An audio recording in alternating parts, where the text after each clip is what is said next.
Yo, what's going on guys? Welcome back to bringing the Division video. What I've got today is my classified Alpha Bridge PvP build. First of all, I do want to say, this is not the go-to build at the moment. This is still a build where, yes, it's fun to use, but there's other builds like Nomad, Predator's Mark, Striker that are way better than this build. But if you want to use something a little bit different, if you did get this set from this global event, you want to experiment it in PvP, the best thing I would say for this is Last Stand, because everything is balanced, everything is a little bit easier in Last Stand, and I don't know, just for me, I find the most success with this build in Last Stand. But anyways, if you guys enjoyed this video, don't forget to leave a like, subscribe for more videos, and let's get right into this build. So without further ado, this is what I have on my build. As you guys can see, this is mainly a kind of balanced build, and in this patch, you don't want to make builds like this. You don't want to make a build that's heavily invested into firearms, even if it's only 4,000. It is pretty useless unless you're using like Tacticians or Reclaimer. Anything else, I would say electronics is really useless investing into. With this build and how the 6-piece bonus is, it kind of makes you invest into it a little bit. Because as you guys can see, if you don't have anything invested and if you are just spec'd into firearms and stamina, your ult will only be active for 6 seconds. And if you have everything kind of balanced or semi-balanced, your ult will last for 10 seconds. Now, the 4-second difference is not a crazy amount, but if you are playing PvP, this is something that can really determine if you live or die in a gunfight or whatever other situation. If you're running away, you know, those 4 seconds of your blue ult running away behind a corner can really save your life and give you time to escape. So, as I said, this is something really personal on you. If you don't want to have the extra 4 seconds of your ult, you can spec into firearms a little bit more, not really stamina, because 5,000 is, I would say, okay for this, so just go a little bit more into firearms. But if you want to have the build exactly like mine, then just copy and paste what I have. So really quickly, I want to show you guys my weapon first. So yes, I am using the house. With this build, you do not have to use the house. You can use something like a MP7, Navy MP5N. I actually seen a lot of videos people shredding with the MP7 whenever they get their damage ult, because as you guys know, that thing shoots really fast as it is, and with that ult, it just pretty much shreds anything in its way. So any submachine gun, any AR with this build is very good. I'm using the house because the one I have is pretty good, and you know, the house is the house in the game. For the talents, I do have Deadly, Unforgiving, the card counter talent, which is the exotic talent, and I'm also using Responsive. With Alpha Bridge, you get 4 talents, which is very nice for any weapon you use, so I did decide to go with this combination. If you're making this build with a AR, something like Deadly, Responsive, Unforgiving, Vicious, or even Brutal if you are on PC could be really good, and those are the talents I would pick. As for the weapon mods, I'm mainly spec'd into critical hit damage and critical hit chance, as you guys can see. Anyways, getting straight into the gear, so the first thing I do want to show you guys is my chest piece. So what I have on it is stamina, skill haze, health, and ammo capacity. With this build, I was thinking about going to exotic damage resilience, but after playing with it for a little bit, I did notice that skill haze is kind of helpful even if it's 9%. The time reduction on your skills isn't that significant, but it is something that can help you out in those clutch gunfights, and as I said, it's really up to you if you want to go with exotic damage resilience, enemy armor damage, it's really up to you. As for the mods, I'm actually using 2 firearms and critical hit chance mods. Once again, this is a personal preference. With this build, I do want a little bit more critical hit chance since I'm using a submachine gun and I kind of want to be above like 50%, but you guys can use a firearms and health mod or even a firearms and skill haze mod, it's really up to you. For the mask, I'm using firearms, critical hit chance, and damage to elites. For the knee pads, I do have my first electronics gear piece roll, which is necessary for this build, as I explained in the beginning. So once again, I do have electronics, health, damage to elites, disrupt resistance, and burn resistance, and then I'm using another critical hit chance mod with firearms, and a first aid self heal. Moving on, for the backpack, we do have stamina, health, ammo capacity, and then once again, I'm using the same mods, which is critical hit chance mods with firearms, and then first aid self heals. For the gloves, I'm setting with firearms, critical hit chance, critical hit damage, and SMG damage. And lastly, for the holster, we do have critical hit chance with another first aid self heal.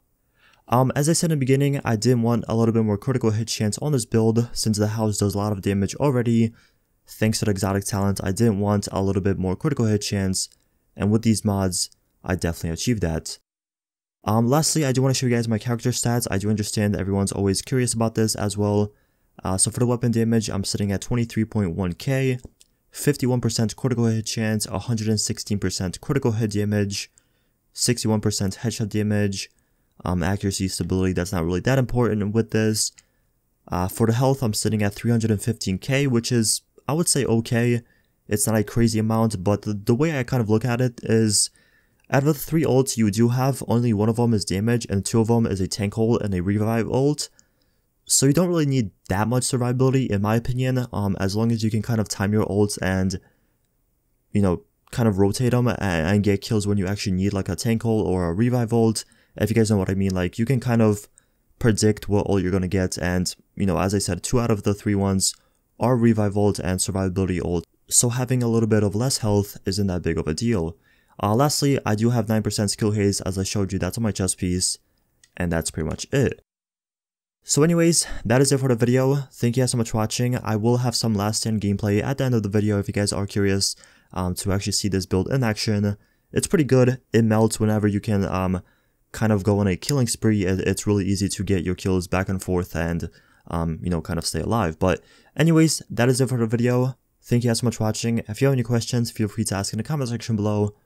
I'll respond to all my comments. But once again, thank you so much for watching, and I'll see you guys in the next one.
all this dope up in the trap house. We fuck all you bitches at the trap house. I can't trust you, I can't give you real address. I can't trust you, I can't give you real address. It don't mean that be like Jerry Stack. I might fall in love with my trap house.